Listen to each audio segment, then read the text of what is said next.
Thumbnail আর title দেখে আপনারা বুঝতে পেরেই গেছেন যে আজকে কি টপিক নিয়ে আলোচনা হতে যাচ্ছে। গত 2-3 মাসে আমি আমার যে সমস্ত দর্শক বন্ধুরা আছেন তাদের থেকে প্রচুর মেসেজ পেয়েছি, কমেন্ট পেয়েছি। তারা বলছেন যে ইউজড কার বাইং টিপস নিয়ে একটা ডেডিকেটেড ভিডিও করার জন্যে। এবার আমার চ্যানেলে যে সমস্ত ভিডিওগুলো আপলোড করা আছে তার মধ্যে এরকম অনেক ভিডিও আছে যেখানে নিউ কার বাইং টিপস নিয়ে আমি আলোচনা করেছি। আবার এটাও আলোচনা করেছি যে 7খানা প্রসিডিওর আপনি যদি একটার পর একটা ডিলিজেন্টলি ফলো করেন তাহলে আপনার পছন্দের গাড়ি আপনি নিজেই সিলেক্ট করে নিতে পারবেন। সেটা আপনি শর্টলিস্ট হয়ে যাবে, কোনো ইউটিউবারের হেল্প লাগবে না, কারো পরামর্শ লাগবে না। আবার এটাও আলোচনা করেছিলাম একটা ভিডিওতে যে 11খানা ভুল যদি আপনি গাড়ি কেনার যে প্রসিডিওরটা আছে সেই সময় করে ফেলেন তাহলে আপনার কষ্ট করে উপার্জন করার টাকা জলে চলে যাবে। তো এই রকম ভিডিওগুলো যখন করে যাচ্ছি তখন অনেকে বলছে যে নতুন গাড়ি নিয়েই শুধু ভিডিও করছেন কেন। এর কারণটা হচ্ছে যে নতুন গাড়ি কিন্তু বেশিরভাগ লোক কিনতে চায়। কেন জানেন? কারণ নতুন গাড়িতে ওয়ারেন্টি থাকে, প্রথম কথা। সেকেন্ড হচ্ছে যে আপনি যখন গাড়িটা কিনে শোরুম থেকে বার করলেন 2-3 দিনের মাথায় যখন গাড়িটা ট্রাভেল দেওয়া শুরু করলো তখন কিন্তু আপনার শোরুমের কথাই মনে পড়ে এবং আপনি তখন ডিলার্স পয়েন্টেই যান এবং তখন শোরুমে বা ডিলার্স পয়েন্টে যে সমস্ত সেলসম্যানরা থাকে বা মেকানিকরা থাকে তারা আপনাকে সর্বসম্মতভাবে হেল্প করার জন্য রেডি থাকে। এই দুটো কারণ। কিন্তু থার্ড যে কারণটা সেটা হচ্ছে সবচেয়ে মেন, সেটা হচ্ছে পিস অফ মাইন্ড। মানে আপনি যে গাড়িটা কিনলেন সেই গাড়িটা 2-3 দিন পর থেকে ট্রাভেল দেবে বলে কি আপনি আশা করেন?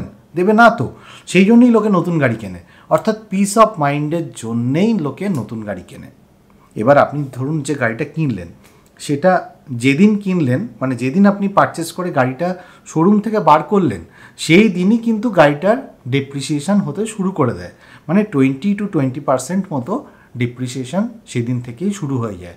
আবার ধরুন 3 বছর ডাউন দ্য লাইন আপনি গাড়িটা চালালেন, ইউজ করলেন, তখন প্রায় 40%-এর মতো ডেপ্রিসিয়েশন হয়ে যায়। 5 বছরের অতিরিক্ত যখন হয়ে যায় গাড়িটার বয়স তখন ওটা 50-55%-এর মতো ডেপ্রিসিয়েট করে যায় ভ্যালুটা। আরও দিন যত যেতে থাকে তত ভ্যালুটা ডেপ্রিসিয়েট করতে থাকে, ভ্যালু তত কমতে থাকে। তো এই রকম সিচুয়েশানে যেখানে সে ফর এক্সাম্পল একটা হন্ডা সিটি আপনি 7 বছর আগে কি 6 বছর আগে কিনেছেন, তখন সেটার দাম ছিল হয়তো 12-13 লাখ টাকা। এবার সেই গাড়িটা 7 বছর পরে মানে 2024-25 যে সময়ই হোক না কেন সেই সময় গাড়িটার ভ্যালু অর্ধেকের থেকেও কম হয়ে গেছে, হয়তো 4-4.5 লাখ টাকার মতো হয়ে গেছে। এবার এই অবস্থায় একটা মানুষ যে নতুন গাড়ি কিনতে চাইছে, নতুন মানে প্রথমবারের জন্য গাড়ি কিনতে চাইছে, সে সবসময় চাইবে যে আমার বাজেট হচ্ছে 5 লাখ টাকা, 5 লাখ টাকায় অল্টো কেটেন এসে যেতে পারে, কিন্তু আমি 5 লাখ টাকায় যদি একটা বড় গাড়ি কিনে নিই তাহলে কি ক্ষতি?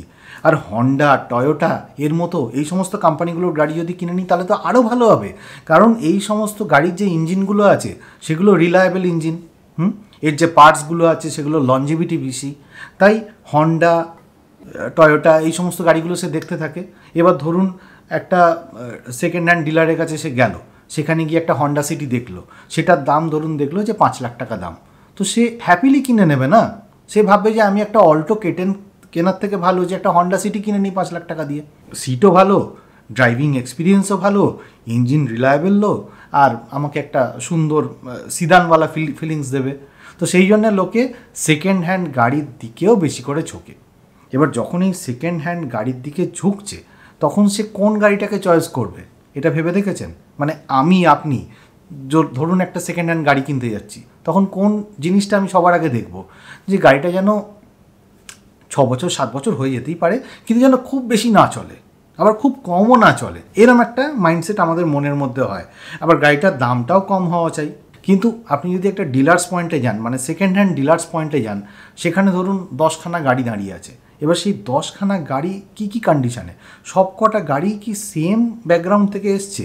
সবারই কি ওনার মাইন্ডসেট একই রকম? মানে এই সমস্ত সেকেন্ড হ্যান্ড গাড়িগুলো কেন বিক্রি হয় সেটা একবার আপনাদের এক্সপ্লেন করে দেওয়া দরকার। এর কারণটাই হচ্ছে যে কোনো গাড়ি ধরুন অ্যাক্সিডেন্ট হয়েছে, এবার সেই গাড়িটাকে ধরুন সে বাইরে থেকে রিপেয়ার করে নিয়েছে ওনার, কিংবা ধরুন অ্যাক্সিডেন্ট হয়েছে, এবার ওনারের কাছে সেকেন্ড হ্যান্ড ডিলার কাছে গিয়ে বলেছে দাদা আপনি ছেড়ে দিন, আমি এটাকে রিপেয়ার করে নিয়ে বেচে দেবো, আমাকে এই পয়সা আমি আপনাকে দেবো। সে রাজি হয়ে গেছে।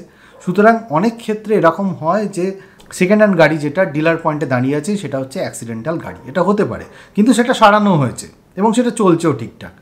আবার এরকমও হতে পারে ধরুন গাড়িটা 2-3 বছর হয়েছে, বেশি দিন হয়নি, কিন্তু যে ইউজার বা ওনার তার মেন্টাল সেট আপটা হচ্ছে এই যে আমি একটা গাড়ি কিনবো, 3 বছরের জন্য ছেঁচে কুটে চালাবো, 70,000 80,000 চালিয়ে নেবো, তারপর গাড়িটাকে বেচে দেবো, আবার নতুন গাড়ি কিনবো। মানে সেরকম টাইপের একটা গাড়ি এখানে রাখা আছে যে গাড়িটা 3 বছরে 70-80,000 কিলোমিটার চলে গেছে।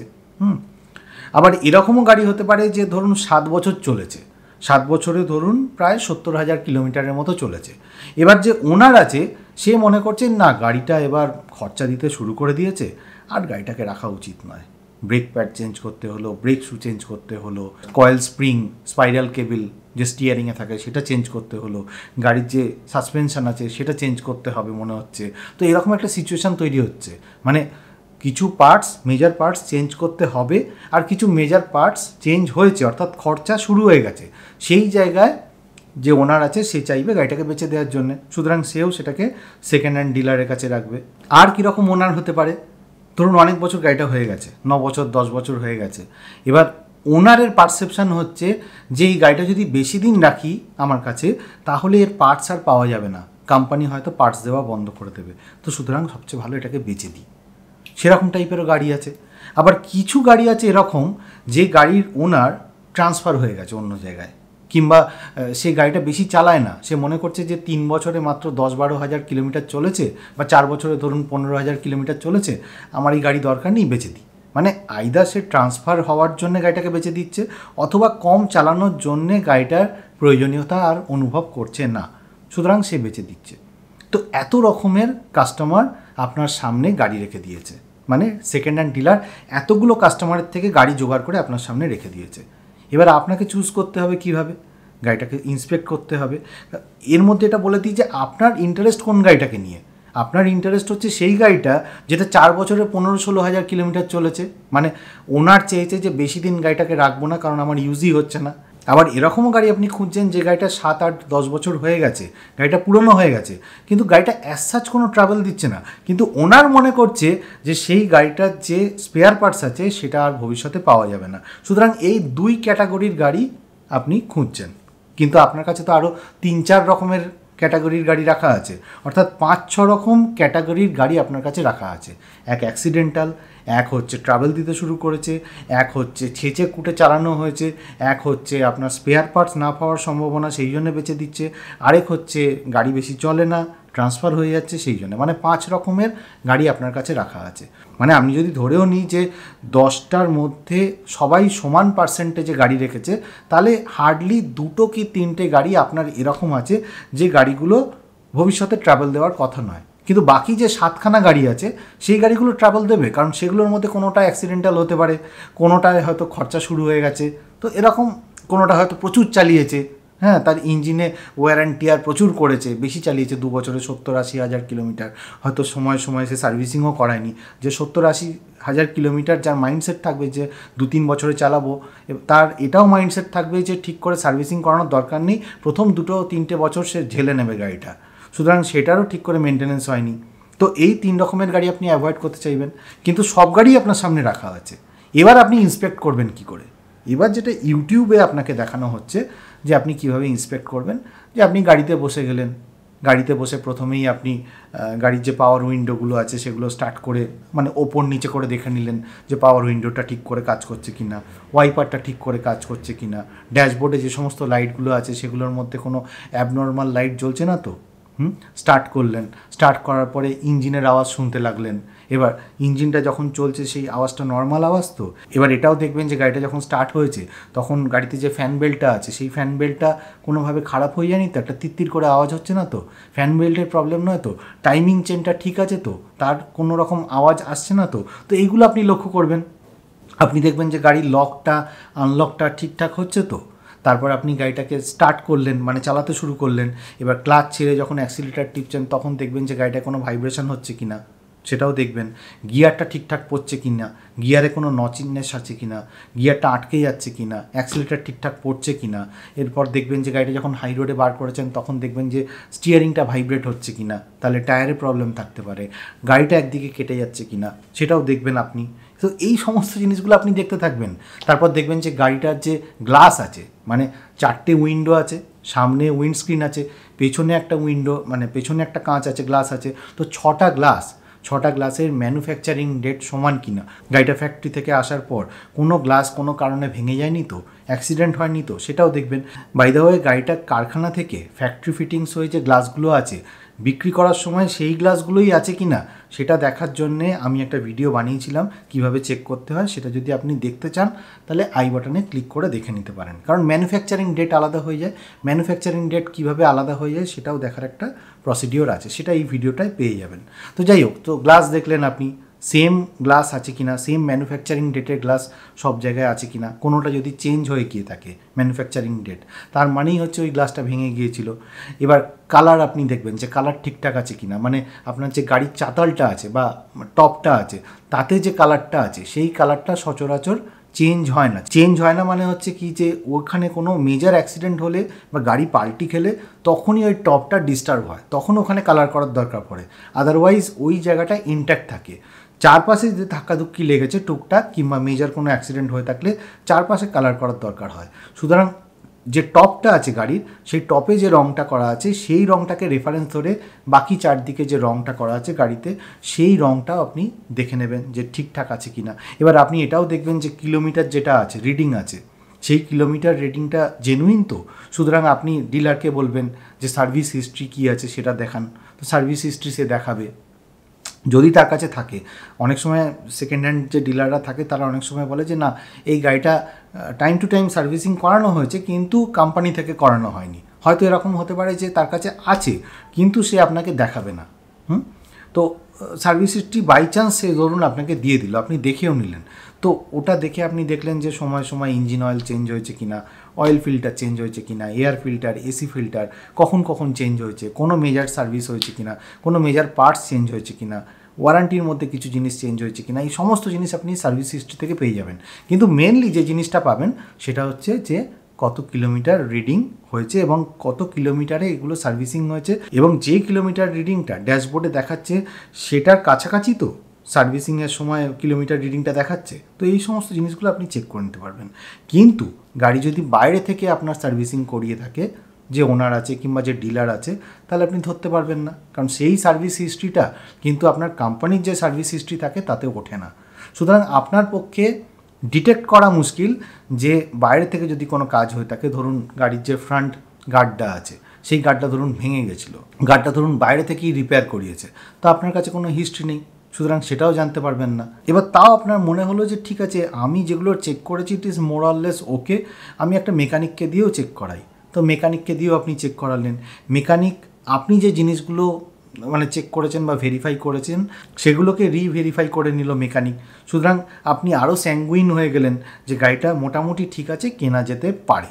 এবার যে সেকেন্ড হ্যান্ড ডিলার আছে আপনার বাড়িতে গেল, চেক নিল বা পেমেন্ট নিল, গাড়িটা আপনাকে দিয়ে দিল, গাড়িটা আপনি চালাচ্ছেন, 2-3 দিনের মাথায় হঠাৎ দেখলেন যে সাসপেনশানে আওয়াজ হচ্ছে, আবার দেখলেন যে স্টিয়ারিংয়ে একটা খটখট করে আওয়াজ হচ্ছে, আবার তখন দেখলেন যে ড্যাশবোর্ডে যে এয়ার ব্যাগের ম্যাল ফাংশন সিগন্যালটা আছে সেটা দেখাচ্ছে। আপনি চিন্তায় পড়ে গেলেন। এবার আপনি ডিলারের কাছে গেলেন, ডিলারকে গিয়ে বললেন যে দেখুন আমার গাড়িটা কী হয়েছে, আপনি তো 1-2 বছরের ওয়ারেন্টি দিয়েছিলেন। এবার হ্যাঁ, এটা সত্যি যে ডিলার যখন সেকেন্ড হ্যান্ড গাড়িটা বেচেছিল আপনাকে তখন 1 বছরের ওয়ারেন্টি দিয়েছিল, কিন্তু এখানে ডিলার পাল্টি খেতে পারে। ডিলার আপনাকে বলবে যে স্যার আমি তো আপনাকে ওই সাসপেনশানে ওয়ারেন্টি দিইনি, সাসপেনশান তো যে কোনো সময় খারাপ হয়ে যেতে পারে। এবং সেটাই হয়েছিল। আমার এক কাকা ফোর্ডের একটা গাড়ি কিনেছিল সেকেন্ড হ্যান্ড ডিলারের কাছ থেকে, কেনার কিছু দিনের মধ্যে 3-4 দিনের মধ্যে সাসপেনশানের প্রবলেম চলে এলো। আমি যখন গাড়িটাকে নিয়ে চালাচ্ছি তখন কাকুকে বললাম যে কাকু দেখো তোমার এই সাসপেনশানটা আছে, এই সাসপেনশানের প্রবলেম আছে। সুতরাং সে তখন আবার ফোর্ডের সার্ভিস সেন্টারে গিয়ে সাসপেনশান চেঞ্জ করিয়েছিল, বড় একটা খরচা হয়েছিল। আবার আমি এমন ঘটনাও জানি যে স্টিয়ারিংয়ে যে স্পাইরাল কেবিলটা আছে বা কয়েল স্প্রিংটা আছে সেই কয়েল স্প্রিংটা অন্য একটা কোম্পানির ঢুকিয়ে দিয়েছে। অরিজিনাল যে কয়েল স্প্রিং বা স্পাইরাল কেবিল সেটা খারাপ হয়ে গেছিলো, তার বদলে একটা লোকাল কোম্পানির লাগিয়ে দিয়েছে। অরিজিনালটার দাম হচ্ছে 8-9 হাজার টাকা, লোকালটার দাম হচ্ছে 500 থেকে 1000 টাকার মতো। সেখানে হয়তো কিছুদিনের জন্য ওই এয়ার ব্যাগের ম্যাল ফাংশন ছবিটা আসবে না, কিন্তু কয়েকদিন বাদে আবার অ্যাপিয়ার করতে পারে। যখন ওই এয়ার ব্যাগের ম্যাল ফাংশনটা চলে আসে তার মানেটা কি, মানে এয়ার ব্যাগ ডিপ্লয় করবে না। আবার এরকমও হতে পারে যে হঠাৎ করে হর্ন কাজ করা বন্ধ করে দেবে, সুতরাং আপনি সমস্যার মধ্যে পড়ে যাবেন। কোনো অ্যাক্সিডেন্ট হলে তো সমস্যায় পড়বেনই, তার উপর কোনো রাস্তা দিয়ে যাচ্ছেন, হর্ন বাজা বন্ধ করে দিল। বুঝতে পারছেন ওই কয়েল স্প্রিং বা স্পাইরাল কেবিল কতটা এফেক্ট ফেলতে পারে আপনার জীবনে? এরকম ঝুড়ি ঝুড়ি উদাহরণ আছে। মানে সত্যি কথা বলতে গাড়ির যে সমস্ত পার্টসগুলো আছে, এমন কোনো পার্টস নেই যেগুলো চেঞ্জ করা যাবে না। অর্থাৎ গাড়িতে যে সমস্ত পার্টসগুলো আছে সেই পার্টসগুলো ম্যাক্সিমাম চেঞ্জ করা যেতে পারে। আপনি গাড়িটাকে ইন্সপেক্ট করতে গেছেন, আপনি তো খালি চোখে দেখে বুঝতেই পারবেন না। ইভেন আপনার মেকানিক, আপনি যাকে নিয়ে গেছেন, সেও গিয়ে চেক করে বুঝতে পারবে না যে গাড়ির পার্টস চেঞ্জ হয়েছে কিনা। হাতের কাজ যদি এত ভালো হয় আপনি বুঝতে পারবেন না। জাপানিজ, জার্মানি যে পার্টগুলো আছে সেই পার্টগুলোকে বার করে নিয়ে লোকাল পার্ট ঢুকিয়ে দিল, আপনি বুঝতে পারবেন। আমি একটা ছোট্ট উদাহরণ দিই। সেকেন্ড হ্যান্ড ডিলাররা, মানে সেকেন্ড হ্যান্ড ডিলারদের কথা এখানে বলছি, কিন্তু সমস্ত সেকেন্ড হ্যান্ড ডিলাররা কিন্তু অসৎ নয়। সৎ সেকেন্ড হ্যান্ড ডিলারও আছে, কিন্তু এগুলো পসিবিলিটি এগুলো জাস্ট বলে রাখা দরকার আপনাকে। ধরুন ওই সেকেন্ড হ্যান্ড ডিলারটা যে গাড়িটা ওনারের কাছ থেকে নিয়েছে, সে কী করেছে, যে স্পেয়ার হুইলটা ছিল সেটা ভালো ছিল, স্পেয়ার হুইলটাকে বার করে নিয়েছে। এবার তার বদলে একটা পুরনো স্টেপনি ঢুকিয়ে দিয়েছে, সেম স্পেসিফিকেশানের পুরনো স্টেপনি। তো আপনাকে বললো যে এই যে স্টেপনিটা আছে ওটা উনি ইউজ করেছেন, তো এখন ইউজ করেন না কারণ এটা পুরনো হয়ে গেছে, আপনি চেঞ্জ করে নেবেন টায়ারটা, তাহলেই ঠিক হয়ে যাবে। কিন্তু যে নতুনটা ছিল, যেটা হয়তো ওনার ইউজই করেনি, সেটা হয়তো সে সরিয়ে রেখে দিয়েছে। আপনি জানেন ওনার যে গাড়িটা কিনেছিল, যে গাড়িটা আপনাকে এখন বেচা হচ্ছে, সেই গাড়িটায় যে মিউজিক সিস্টেমটা ছিল সেটায় Android auto and Apple CarPlay ছিল। কিন্তু সেই মিউজিক সিস্টেমটা সেকেন্ড হ্যান্ড ডিলার হয়তো খুলে নিয়েছে, খুলে নিয়ে এমনি একটা টেপ লাগিয়ে দিয়েছে, মানে যে সাউন্ড সিস্টেম সেটা লাগিয়ে দিয়েছে। আপনি যখন জিজ্ঞেস করলেন যে এতে অ্যান্ড্রয়েড অটো অ্যাপেল কারপ্লে নেই, কারণ আপনার কাছে পুরোনো ক্যাটালগও তো নেই, ওই গাড়িটার ক্যাটালগ আপনি তো সার্চ করে হয়তো নেটে পেলেনও না যে তাতে ওই মডেলটায় পার্টিকুলারলি কী সিস্টেম আসতো, হয়তো আপনি জানতে পারলেন না বা দেখতে পেলেন না। আপনি হয়তো এমনিই জিজ্ঞেস করলেন যে মিউজিক সিস্টেমটা মনে হচ্ছে ওই কোম্পানির নয়, তখন হয়তো ডিলার বললো আর মিউজিক সিস্টেম যেটা ছিল সেটা খারাপ হয়ে গেছে, যে ওনার ছিলেন সে তো ওই মিউজিক সিস্টেমটা খারাপ করে ফেলেছে, আমি আপনাকে একটা নতুন মিউজিক সিস্টেম লাগিয়ে দিয়েছি। আসলে তা নয়, সে হয়তো ওই অ্যান্ড্রয়েড অটো অ্যাপেল কারপ্লেওয়ালা মিউজিক সিস্টেমটা সরিয়েই দিয়েছে অন্য কোথাও বিক্রি করবে বলে। আপনি জানেন যে ব্রেক প্যাডটা আছে সেই ব্রেক প্যাডটা অরিজিনাল কিনা, যে গিয়ার বক্সটা আছে সেই গিয়ার বক্সে কিছু চেঞ্জ হয়েছে কিনা, যে ক্লাচটা আছে সেই ক্লাচে যে মেকানিক্যাল কম্পোনেন্টসগুলো আছে সেই মেকানিক্যাল কম্পোনেন্টসগুলো ইনট্যাক্ট আছে কিনা আপনি জানেন। ইঞ্জিনও চেঞ্জ হতে পারে, ইঞ্জিন ব্লক হয়তো চেঞ্জ হবে না, কারণ ইঞ্জিন ব্লকে একটা ইউনিক নাম্বার থাকে, যে নাম্বারটাকে কপি করা যায় না, কিন্তু ইঞ্জিন যে হেডটা আছে সেই ইঞ্জিন হেডও তো চেঞ্জ করা যায়। হ্যাঁ, আমি মানছি যে সমস্ত জায়গায় ভেহিকেল আইডেন্টিফিকেশান নাম্বারটাকে এনগ্রেভ করা থাকে বা লাগানো থাকে সেই জায়গাটা তারা চেঞ্জ করতে পারবে না, কিন্তু বাকি সমস্ত জায়গা they can change second hand dealer. তো আপনি কি করে বিশ্বাস করবেন? হ্যাঁ, আমি জানি যে আপনি সার্ভিস হিস্ট্রি চেক করে নিয়েছেন, কত কিলোমিটার চলেছে সেটা ভেরিফাই করে নিয়েছেন, এছাড়া ABC পিলার দেখেছেন, সেখানে দেখেছেন যে কোনো বেন্ডিং নেই, অর্থাৎ গাড়িতে কোনো অ্যাক্সিডেন্ট হয়নি, কিংবা গাড়িতে যে দরজাগুলো আছে সেই দরজাটা খুলে যে রাবারটা আছে সেই রাবারগুলো খুলে দেখেছেন যে ওখানে যে সমস্ত ঝালাইগুলো আছে বা রিবেটিংগুলো আছে সেগুলো ইনট্যাক্ট আছে, তাতে কোনো হাতুড়ির দাগ নেই, কিচ্ছু অসুবিধে নেই, কোথাও ঝালাই করা হয়নি, ওয়েল্ডিং করা হয়নি, আপনি ডিকি খুলে দেখেছেন, বনেট খুলে দেখেছেন, সব ঠিক আছে, সব আপনি দেখতে পেয়েছেন। কিন্তু এই সমস্ত জিনিসগুলো, যে সমস্ত মেকানিক্যাল পার্টস বা কম্পোনেন্টসগুলো চেঞ্জ হয়ে গিয়েছে, যে আপনি যে বনেটটা তুলছেন সেই বনেটে যে হাইড্রোলিকটা আছে সেই হাইড্রোলিকটাই হয়তো লোকাল লাগিয়ে দিয়েছে, আপনি বুঝতেও পারবেন না, কেনার কয়েকদিনের মধ্যে দেখবেন যে হাইড্রোলিকটা কাজ করছে না, বনেটটা তুলছেন এরকম আপনি নেমে যাচ্ছে। আপনি ডিলারকে কন্ট্যাক্ট করলেন, ডিলার বললো ও অনেক দিনের পুরনো তো ওই জন্য খারাপ হয়ে গেছে, ও চেঞ্জ করে নিন না, আজকাল তো পাওয়া যায়। তো সমস্ত ক্ষেত্রে আপনার ঠকে যাওয়ার সম্ভাবনা আছে সেকেন্ড হ্যান্ড ডিলারের কাছ থেকে যদি গাড়ি কেনেন। পার্টসগুলো ভেতরে কী চেঞ্জ হয়েছে না চেঞ্জ হয়েছে আপনি জানেনও না। আর আপনি তো আমার মতো 5 লাখ টাকা দিয়ে একটা গাড়ি কিনেছেন, কি না সেই গাড়িটাকে 3-4 বছরের জন্য সেকেন্ড হ্যান্ড গাড়িটাকে রাখবেন, কিন্তু আপনি তো আপনার কষ্টার্জিত অর্থটাকে মানে ইনভেস্ট করে সেই গাড়িটাকে কিনেছেন। আপনি তো এরকম নয় যে একটা 30 লাখ টাকার গাড়ি 12 লাখ টাকা বা 13 লাখ টাকায় কিনেছেন, এরকম তো নয়। যে 12-13 লাখ টাকা দিয়ে একটা 30 লাখের গাড়ি কেনে সেকেন্ড হ্যান্ড, তার কাছে আরও পয়সা থাকে, তার যদি 12-13 লাখ টাকার গাড়িটা পরে মানে কেনার পরে যদি সমস্যাও দেয় তাহলেও তার কাছে সাফিসিয়েন্ট ফান্ড থাকে সেটাকে রিপেয়ার করার জন্যে, যে প্রবলেমগুলো আছে সেগুলোকে রেকটিফাই করার জন্যে, রেস্টোর করার জন্যে। কিন্তু আমি তো সমস্ত টাকা ইনভেস্ট করে 5 লাখ টাকা ইনভেস্ট করে সেই গাড়িটাকে কিনেছি, আমি মানে আমার কাছে মাইন্ডসেট এরকম ছিল যে আমি সেই গাড়িটার পেছনে আর ইনভেস্ট করব না, সব টাকা আমি ইনভেস্ট করে দিয়েছি। এবার তারপরে যে প্রবলেমগুলো আছে সেগুলো ক্রপ আপ করছে, তো সেগুলোকে আমি কি করে মানে সেগুলোকে আবার ঠিক করব, সেগুলোর পেছনে তো আবার খরচা হয়ে যাবে। সুতরাং আমাকে আরও কয়েকদিন অপেক্ষা করতে হবে, আমার স্যালারি আসবে, আমার কয়েকদিনের মধ্যে কিছু টাকা জমবে, সংসারের খরচা আছে সেগুলো সরিয়ে রাখার পর যে টাকাটা জমবে সেটা দিয়ে আমি ওই পার্টসগুলো চেঞ্জ করব। সুতরাং আমার ক্ষেত্রে জিনিসটা আরও সমস্যাদায়ক। যেটা 12-15 লাখ টাকা দিয়ে যে গাড়িটা কিনবে তার ক্ষেত্রে অতটা সমস্যাদায়ক নয়। সুতরাং আপনি কোথায় যাবেন, কিভাবে চয়েস করবেন আপনার গাড়ি?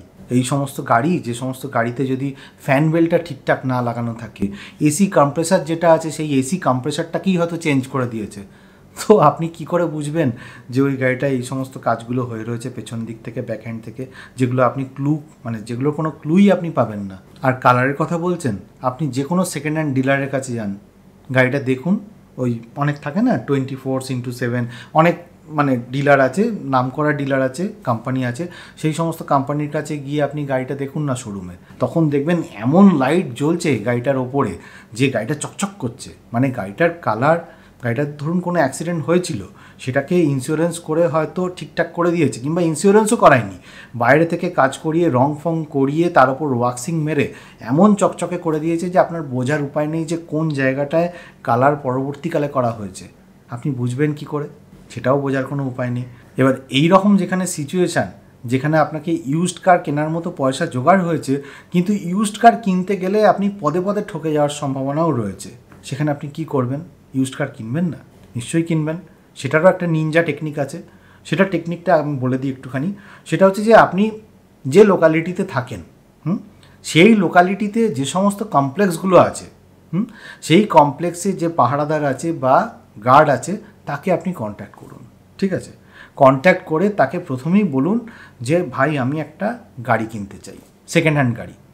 তো আপনার এখানে তো অনেক গাড়ি আসে যায়, আপনি ওদের মালিকদেরও চেনেন, সেই সমস্ত মালিকদের আপনি একটু জিজ্ঞেস করে নিন যে কেউ যদি তাদের পুরনো গাড়িটা বিক্রি করতে চায় তাহলে যেন আমায় কন্ট্যাক্ট করে, কিংবা আপনি আমাকে একটু কন্ট্যাক্ট করে দিন তাদের সাথে, সেই ওনারদের সাথে।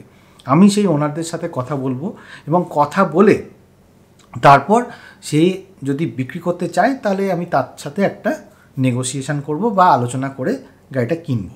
এই জিনিসটা আপনি করে রাখুন ওই সিকিউরিটির সাথে। ঠিক আছে, আরেকজনকেও আপনি কন্ট্যাক্ট করবেন, যে সমস্ত ছেলেরা 2-3টে ছেলে আপনাদের পাড়ায় আছে যারা গাড়ি ধোয়, ঠিক আছে, সেই সমস্ত ছেলেগুলোকে আপনি কন্ট্যাক্টসে রাখুন যে ভাই তুমি এরকম একটা, তুমি তো অনেক গাড়ি ধো, তুমি জানবে নিশ্চয়ই যে কে গাড়ি বিক্রি করতে চায়, কার গাড়ি পুরনো হয়ে গেছে, তাদেরকে একবার জিজ্ঞেস করেই দেখো না যে তারা গাড়ি বিক্রি করতে চায় কি না। তারা যদি গাড়ি বিক্রি করতে চায় তাহলে আমাকে একটু কন্ট্যাক্ট করিয়ে দিও তাদের সাথে। তুমি যদি আমাকে গাড়িটা কিনিয়ে দিতে পারো তাহলে তোমার জন্য একটা টাকা তোলা থাকবে, সে টাকা আপনি ঠিক করে নিন যে কত টাকা তাকে দেবেন।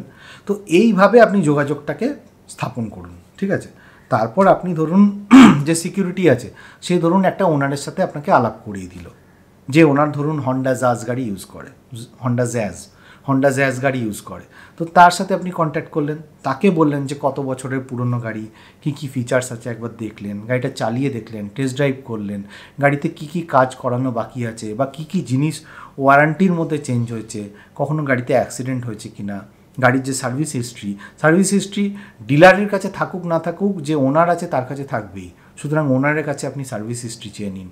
এবার ওনার তো মিটার ট্যাম্পারিং করবে না, কিন্তু তাও সার্ভিস হিস্ট্রিটা আপনার চেয়ে নেওয়া উচিত, কারণ দেখে নেওয়া উচিত যে গাড়ির ইঞ্জিন অয়েল ফিল্টার এগুলো কখন কখন চেঞ্জ হয়েছে, গাড়িতে যে এসি ফিল্টার, এয়ার যে ফিল্টার আছে সেটা কখন চেঞ্জ হয়েছে, গাড়িতে কি কি কাজ হয়েছে, গাড়ির যে ওয়ারেন্টি আছে সেই ওয়ারেন্টির মধ্যে কিছু চেঞ্জ হয়েছে কি না, গাড়িতে কখনো অ্যাক্সিডেন্ট হয়েছে কি না, এই সমস্ত জিনিসগুলো আপনি জানবেন। এবং আপনার যার সাথে আলাপ হয়েছে, যিনি ওনার, তিনিও আপনাকে প্রডিউস করবেন। তারপর আপনি তার কাছে জানতে চান যে কত টাকা দিলে এই গাড়িটা আপনি কিনতে পারবেন।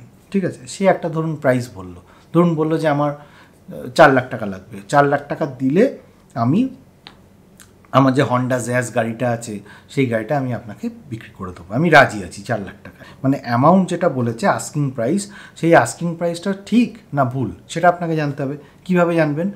আপনি এবার কোনো রিনাউন্ড যে সেকেন্ড হ্যান্ড ডিলারদের ওয়েবসাইট আছে সেখানে ভিজিট করুন, সেখানে গিয়ে সেম ক্যাটাগরির গাড়িগুলোকে সার্চ করুন, যে যে এই সেম ক্যাটাগরির গাড়ি হতে পারে যিনি ওনার, যার সাথে আপনি কথা বলেছেন, তার 2017 গাড়ি কি 18 গাড়ি, আপনি 2019, 2018, 2017, 2016, 2020 এরকম মানে ইয়ারের মধ্যে গাড়িগুলোকে দেখতে থাকুন। হন্ডা জ্যাজ গাড়ি দেখুন যে কত প্রাইস সেকেন্ড হ্যান্ড ডিলাররা রেখেছে বিক্রি করার জন্য। হ্যাঁ, হতে পারে ভেরিয়েন্ট একটু ওপর নিচ হতে পারে, মানে কোনোটা হয়তো পেট্রোলের আপার ভেরিয়েন্ট হতে পারে, কোনোটা হয়তো বেস ভেরিয়েন্ট হতে পারে, কিন্তু প্রাইসটা মোটামুটি একটা আইডিয়া নিয়ে নিন, ঠিক আছে? এবার সেই প্রাইসটা ধরুন ওয়েবসাইটে দেখাচ্ছে যে 4 লাখ 3.5 লাখ টাকার মতো দাম, আপনি বলুন যে 3.5 লাখ টাকার মধ্যে রাজি আছি। তো এবার যদি ওনার বলে যে হ্যাঁ ঠিক আছে 3.5 লাখ টাকাতে আমিও বেচতে রাজি আছি, তাহলে আপনি এগোবেন, গাড়িটা কেনার জন্য এগোবেন।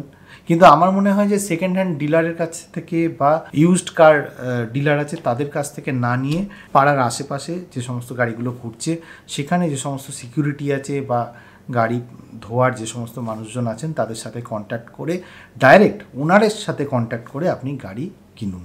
এটাই হবে সবচেয়ে সহজে সবচেয়ে ভালো সেকেন্ড হ্যান্ড গাড়ি পাওয়ার উপায়, ঠিক আছে?